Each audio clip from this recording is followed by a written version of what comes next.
Good evening, everybody. You might note that I don't actually sound properly English because I was born and grew up in Canada and spent the last 16 years in the UK, but my passport says Canada. Now, this is a question that I've never had to answer before. I think any theological student has probably wrestled with it to some degree, and I think that every missionary or people considering missionary service have wrestled with it. And what was asked of me was specifically that we might try and approach this from the global overview kind of standpoint. That is basically what Operation World would really bring to the table on this issue. So what I wanted to do was begin by just trying to encapsulate the context globally of why this question even matters and why it needs to be asked and why it needs to be answered. So we're just going to get a very brief sample of some of the global context of the church, of mission, theological education, and then from there we can move on to more specifically addressing it. And so beginning on this global view, first of all, looking at the global picture in the religious framework. This map basically communicates the reality of very large and significant blocks of regions and countries and cultures and peoples where one particular religious expression is predominant. You can see there how Christianity, in all of its diversity, covers much of the world. You can see where Islamic faith is predominant. You have Hinduism, Buddhism, non-religious expressions. And despite all of the diversity in the world today, despite multi-religious societies, despite the great amount of immigration and diaspora populations, you do get this concentration of populations in the world that really hold to a particular set of beliefs, and they are very geographically specific even today. Now, drilling down to particularly the Christian expression, we begin to see a slightly different picture, and each one of these little tiny dots on the screen there represents 50,000 Christians, and this is Christians of all shapes and sizes and confessions. And you can see there, well, an example of this is that Europe, a place where the gospel is actually sometimes very difficult to uncover, has a very high concentration of identificational Christians. But you can see just from this map that Christianity as an expression is truly a global faith. It has presence in every continent of the world, in every region, of course, varying levels of maturity or penetration or diversity. But Christianity really, truly is a global faith, and its expression has found its way into the large majority of the cultures and the races of the world today. And it is increasingly a non-Western faith. Here we have a list of the largest Christian populations in the world, and unsurprisingly, the U.S. makes the top of the list. Some of the other countries here are, of course, dependent on how you define Christianity. For the purpose of this table, we're explaining it broadly. But the thing that's most illustrative about this particular table is that the majority of the countries on this list are actually non-Western countries. You have the presence of African nations there, of Asian countries, different parts of Asia, of Europe and North America and South America. So it helps to demonstrate that not just in terms of spread, but even in terms of the places where there's the critical mass of Christian population, you have a very diverse set of countries here on this list. Now, getting even more specific, if we want to talk about evangelical Christians, the same situation is true. And of all the evangelicals in the world today, it's helpful to know and to understand that more than 3/4 of them, or I should say of us, are actually in the majority world. And this number is 76, 77%. Year on year is actually increasing. So as a Western evangelical, we are becoming more and more the minority of those who share our faith and our confession. Europe, with only around 3% of the world's evangelicals today. But then this huge block, Africa, 1 out of every 3 evangelicals is in Africa today. Asia, not far behind, Latin America as well. So it helps us to understand that the majority not just of population, but also of growth, also of dynamism, also of spiritual passion, exists not so much in the West, but just about anywhere else. And a lot of these slides are kind of the initial part of the seminar I'll be giving at the conference, if you're interested in when this gets explored a little bit deeper. And again, not only in terms of population, but also in terms of growth. We can see that evangelicals are a very dynamic group. Here's the average annual growth rate of various populations in the world. And here, it's important to note, Christianity and the world's population are growing by percent pretty much at the same rate. 100 years ago, 33% of the world identified themselves as Christians.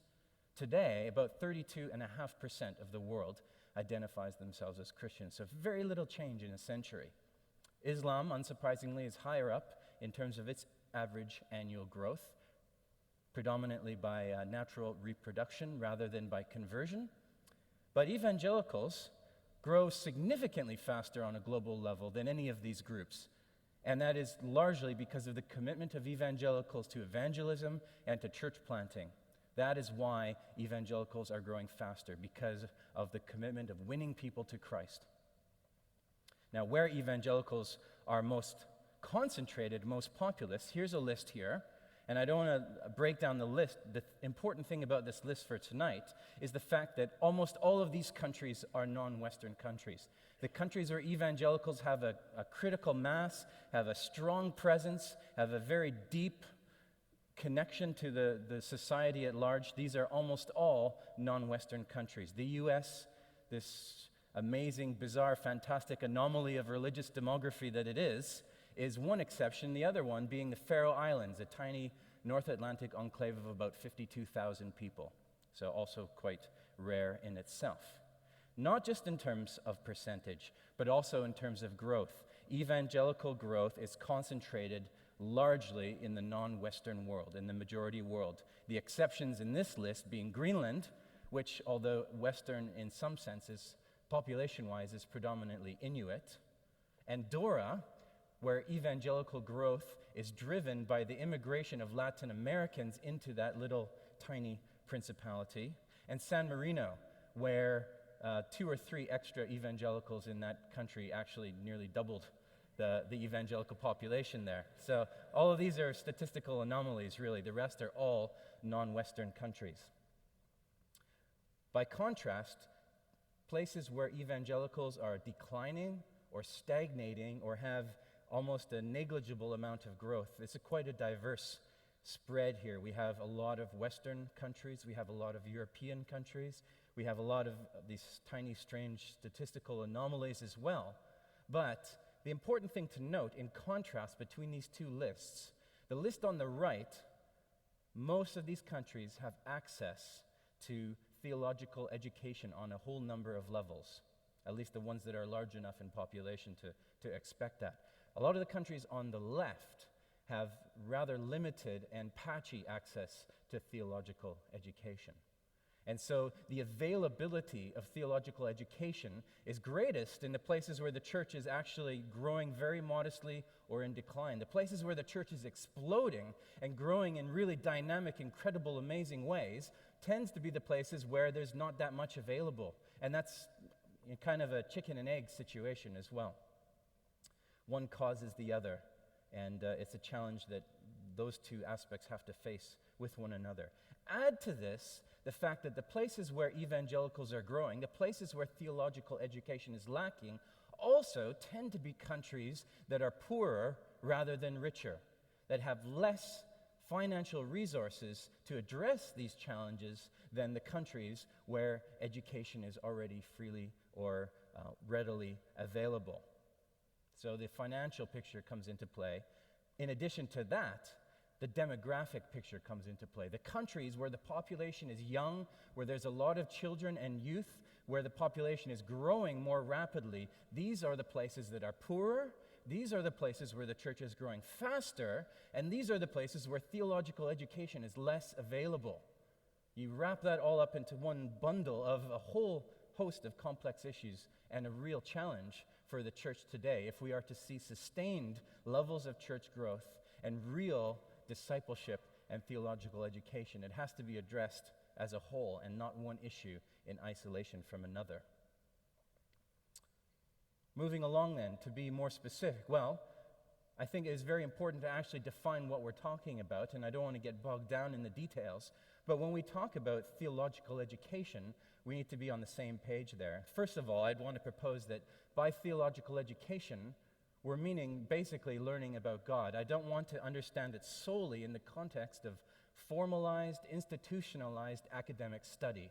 Now, that is an important and even essential element of theological education, but to understand the broad concept of theological education being people learning about God, learning about His Word, moving from knowing very little to knowing a lot, or to knowing more, and growing in the context of that process. It's very important for us to understand it that way.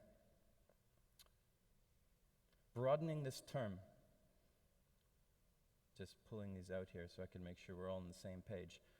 Theological education, if we understand it in an institutionalized sense, can be a very narrow understanding, it can be exclusivist, whereas the kind of theological education that's needed in most of the world and where the church is growing must necessarily be populist, it must necessarily be pluralist and flexible, it has to be universally applicable, it can't be culturally specific to one particular context. So, what is effective here in the West is not necessarily going to be the best model. In fact, it generally isn't always the best model in other contexts.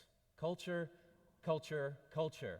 It's an essential element if we're to understand anything in a missional approach, including theological education. And when we broaden this term, it's essential to understand this goes far beyond academia. It includes training Christian leaders and pastors in other contexts. It includes building up the laity in their understanding of the Word. In some places, when we think of that term, theological education, how God's people are getting educated, how they're getting built up, how they're becoming more mature in the faith, hardly even resembles what we would understand when those words come to our minds. In some countries, being a resident of Europe for the last 16 years, I can attest to this, the availability of institutionalized, formalized academic instruction in theology was actually probably a detriment to the health of the church rather than an aid to the health of the church. So whether or not it exists isn't so much the question as the quality and nature of what it is that's being taught. And let us never forget that. Having this available is no guarantor of strong, healthy spiritual life or of biblical orthodoxy. So the countries where the church is growing rapidly, well, these are naturally the countries that have much less formal training structures. And this has happened, of course, out of necessity. These countries also tend to be vulnerable more to theological error. And we heard a great illustration earlier today over the dinner table that I hope gets shared. But the vulnerability of false teaching, of cults making their way in and influencing the church is much greater in these kinds of areas when the church is less formalized in its training or when there's just a general lack of training. And there's many contributing conditions to this. Another question that's here, why does the concept of leader necessarily mean scholar? There was an interesting blog that came up the other day by one Donald Miller, and I don't know what you think about everything he says, but he encapsulated this particular issue very well. He said, essentially, the church is a robust school system created around a framework of lectures and discussions and study. We assume this is the way it's supposed to be because this is all we've ever known. I think the scholars have done a good job, but they've also shaped the church in their own image. And he goes on later saying, the only difference between the church and another educational institution is that nobody ever graduates from church. We just keep going to school. And as a result, seminaries can sometimes run the risk of becoming self-justifying exercises rather than ones that are formative into the life and health of the church at large. Another aspect that's important to understand in theological education are the three spheres of, I'm just going to pull these all up, the three spheres of Christian life. And this is something that came from The Church is Bigger Than You Think, another book by Mandryk, where he illustrates that congregational life is one sphere of Christian activity. Theological education is another sphere of Christian activity. And missional outreach is a third sphere of Christian activity. And throughout church history, these three spheres have very rarely and always imperfectly overlapped. But the place where we want to be is that pinpoint where those three overlap, where the church and the seminary and the mission agency are working together, informing one another, instructing and learning from one another. And it's really encouraging to see that kind of thing happening here in the context of the Desiring God conference and all that is entailed there. So that's a wonderful thing. Another essential issue to understand is the vast inequity that goes on in the context of theological education. First of all, what country you live in is going to radically affect what opportunities you have. Second of all, where within a particular country you live. You might live out in the bush or the sticks somewhere where there's literally nothing when it comes to discipleship and education.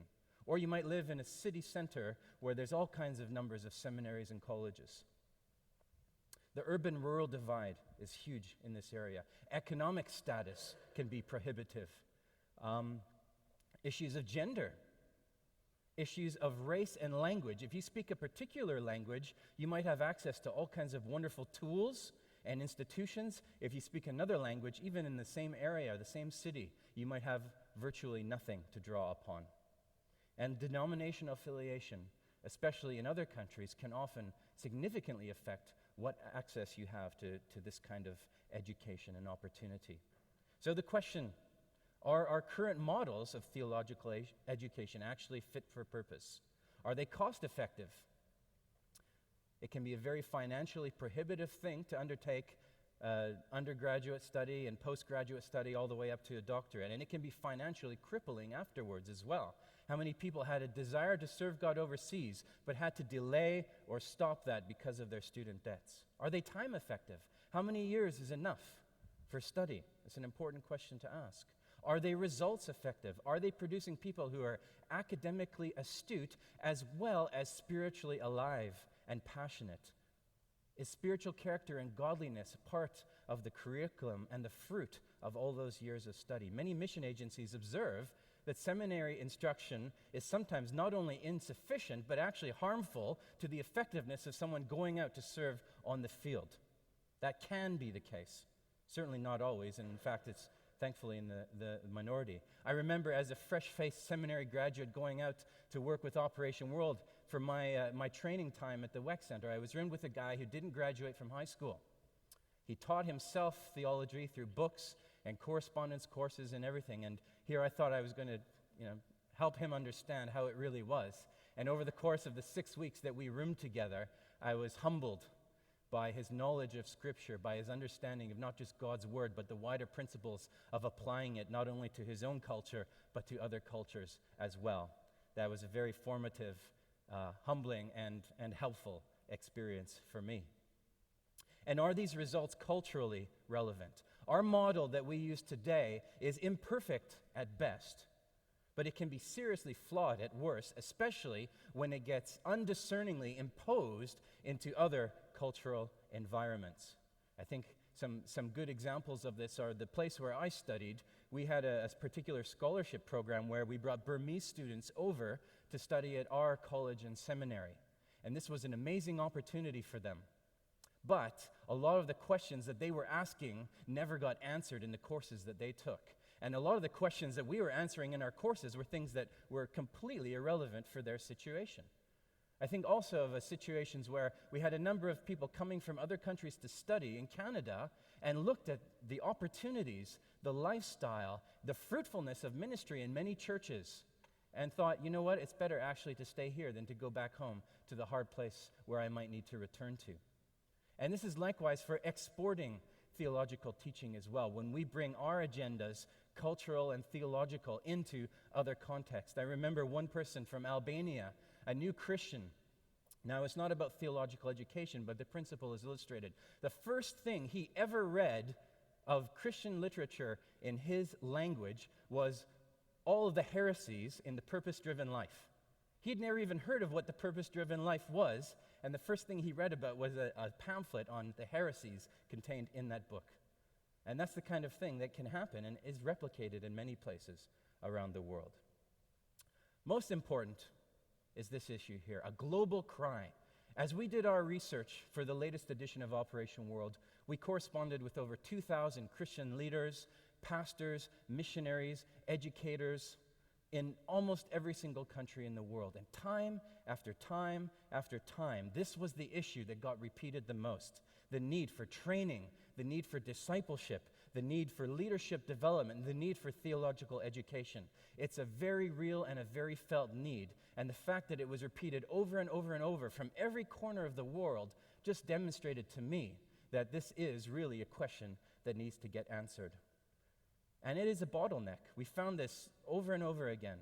You had the situation where you have a large mass of new believers, and the discipleship process was limited so that there were few opportunities for them to be really well and properly discipled into maturing Christians. And those maturing Christians, the process of getting them trained and educated to become equipped leaders narrowed the field and was another significant bottleneck. Those two bottlenecks there, one of discipleship and one of leadership training.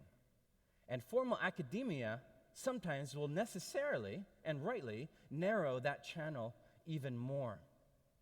And what we need to do is understand that theological education, in getting that flow from the top down to the bottom there, needs to be widened to include other aspects and expressions of training and discipleship, of which academic instruction is a key part. Other considerations from the mission field itself. And the first one is that mission is actually very hard to do. Think everything that a pastor needs to do to equip his congregation to face the spiritual and cultural challenges in their context. Everything all the aspects of that. A missionary has to know how to do that, plus probably know how to do evangelism and church planting, possibly of Bible translation as well. Additionally, they have to do it in a cross-cultural context. So whatever equipping a pastor in this context here in the West needs to have, a missionary needs to have that as well as the cross-cultural element. So the demands to properly equip a missionary for long-term service are huge and vast. And we think about the cultural distance between where we are and where people in North India, for example, the largest concentration of unevangelized people. Paul, the apostle, now the gap that he had to take between reaching where he was to reaching pagan Greeks and Romans was pretty narrow compared to the cultural and worldview gap for us to be reaching people in North India. So many considerations that Paul and other first century Christian leaders never even had to consider. The cosmological understanding of the universe and the worldview that they held, starting with that. The other issue is that missionaries will often have a lot less recourse to the assistance and the support that pastors here in this context in the West would tend to have. Another important element of consideration is that the longer the preparation, the longer the field service tended to be. There was a study done on missionary attrition a number of years ago, and so they surveyed many different organizations and workers, and they found that this was the case. The longer a person spent in preparation time to go out to missionary service, the longer their tenure of service on the field tended to be. So from a missiological point of view, that alone illustrates the value and the importance of theological education. And on the flip side of this, they also found the issue of qualifications was quite significant. The higher the level of education a person received, the less likely they were and the less willing they tended to be to go and serve in a cross-cultural capacity. The higher degrees you got, the more likely you were to stay put right where you were. And that illustrates possibly a flaw in the way that we approach and understand the issue of academic instruction and theological education. Now, coming to the end here, the way the question was phrased that we had to address had a tone of urgency to it. The way it came emailed to me was, does theological education matter when the unreached are dying and going to hell? So the language of urgency is obvious here. And I thought about scriptural examples of this when I was thinking about this, and I recognized that urgency was a part of the motivation, but in many cases, the opportunity for immediate and fruitful ministry for Jesus, for Paul, for others, that sometimes was passed up on in preference for discipleship, for pastoral work with a very small or limited group of people. Think of Paul and the time he spent in Ephesus living and working with the church there, when he had many other provinces of the Roman Empire that were entirely unreached at that point. So he had reasons for doing what he did, and urgency and immediacy was not always the most important factor, even for him. I think of the parable of counting the cost if you want to build a building or send an army to war, the importance of careful and measured consideration before you set out on a grand venture. So, the urgency of the lost is not the only vector by which our actions should be shaped. Long-term strategy, and I mean long-term strategy, is vital. This is a quote that's often helped me understand my own thinking about the Great Commission. It's by John P. Jones, who was a missionary to India, and he said this: "This enterprise," referring to the Great Commission, "is not only the greatest that the world has ever known, it is also the most difficult of achievement. Let us not fall into the error of thinking that Christianizing the nations and bringing the world to the feet of our Lord is the task of a day or of a generation." Our studies from Operation World going back even into the 19th century demonstrates this over and over and over, that missions works, but it doesn't work overnight. It's a long-term thing, and the fruit of your labor might not be seen till decades later. And it's important to have that. Rushing unprepared and all willy-nilly into a complex, sensitive, demanding, spiritually very charged, and eternity-shaping context, that is folly. It is foolishness in the extreme. And we've seen what can happen when those kinds of things are followed. But on the other side, overcautiousness and even apathy about the urgency and the needs of the lost not only puts their own eternities at risk, but asks serious questions about our own as well. And so, in conclusion, just 4 words. The first is if, and I don't think any of us have a question about if theological education matters or not. I think we all agree that this is one of the essential activities of the church today, one of the 3 domains of the Christian world. The second question is why, and I think that, again, if we were really asking this question, then none of us would be in this room tonight. So it's almost a moot point to try and address the why of theological education. So the question is what? What is theological education? Well, I think it's the process of getting people from not understanding God to knowing God, from not knowing His Word to knowing His Word. And a part of that stream, as we saw before, a part is that channel of formalized academic instruction, an essential part, but not the only part. And last of all, and the most important word, how. How we do theological education is far more important than if we do it, than what we're doing. Because if we do it well, if we do it rightly, if we do it in a culturally appropriate way, it can have amazing, positive, beneficial effects on the life of the church in any given context. If we do it poorly, it can be not only harmful, but it can be disastrous in its consequences for a church. So doing it is non-negotiable. It's the how we do it that really is the question. And that's the question that I think any good college, any good seminary will be asking of its students and equipping them to answer as well. So thank you very much for your time.